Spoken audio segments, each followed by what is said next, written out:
अस्सलाम वालेकुम मामा भांजे दे नाल मैं तुहाडा भांजा अली खोखर। ਤੇ ਮੈਂ ਤੁਹਾਡਾ ਮਾਮਾ ਮੁਹੰਮਦ ਅਵੈਸ ਖੋਖਰ। अच्छा मामा जी दस्सिया जी जिथे कोई छोटी मोटी गलती हो जाए कुताही हो जाए उत्थे पंजाबी दी केड़ी ज़रबुल मिसल ये की कहना चाहिए?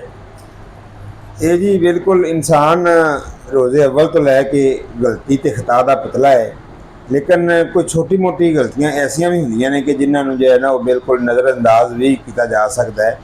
ਇਸ ਮੌਕੇ ਤੇ ਜੋ ਬਹੁਤ ਹੀ ਜ਼ਿਆਦਾ ਇੱਕ ਮਸ਼ਹੂਰ ਮਕੂਲਾ ਤੇ ਖਾਨ ਜਿਹੜਾ ਬੋਲਿਆ ਜਾਂਦਾ ਹੈ ਕਿ ਵੀ ਡੁੱਲੇ ਬੇਰਾਂ ਦਾ ਕੁਛ ਨਹੀਂ ਵਿਗੜਿਆ। ਯਾਨੀ ਕਿ ਇਹ ਬਿਲਕੁਲ ਬੜੀ ਆਮ ਫਹਿਮ ਦੀ ਗੱਲ ਹੈ ਕਿ ਅਗਰ ਇੱਕ ਬਰਤਨ ਦੇ ਵਿੱਚ ਬੇਰ ਜਿਹੜੇ ਨੇ ਉਹ ਅਸੀਂ ਉਹ ਜਾਣੀ ਕਿ ਉਹਨਾਂ ਨੂੰ ਭਰ ਕੇ ਰੱਖਿਆ ਹੋਇਆ ਹੈ ਤੇ ਉਹਦੇ 'ਚ ਕੁਛ ਬੇਰ ਅਗਰ ਥੱਲੇ ਡੁੱਲ ਵੀ ਗਏ ਨੇ ਤੇ ਉਹ ਉਹਨਾਂ ਨੂੰ ਕੁਛ ਨਹੀਂ ਹੋਏਗਾ। ਆਰਾਮ ਦੇ ਨਾਲ ਉਹਨਾਂ ਨੂੰ ਝਾੜ ਪੂੰਝ ਕੇ ਉਹਨਾਂ ਨੂੰ ਧੋ ਕੇ ਤੇ ਉਹਦੇ ਵਿੱਚ ਦੁਬਾਰਾ ਰੱਖ ਲਵੋ, ਠੀਕ ਹੈ ਨਾ। ਤੇ ਇਹ ਯਾਨੀ ਕਿ ਇਹਦਾ ਮਤਲਬ ਇਹ ਕਿ ਛੋਟੀ ਮੋਟੀ ਜਿਹੜੀ ਕੁਤਾਹੀ ਹੋਵੇ ਉਹਨੂੰ ਮਾफ़ ਕੀਤਾ ਜਾ ਸਕਦਾ ਹੈ।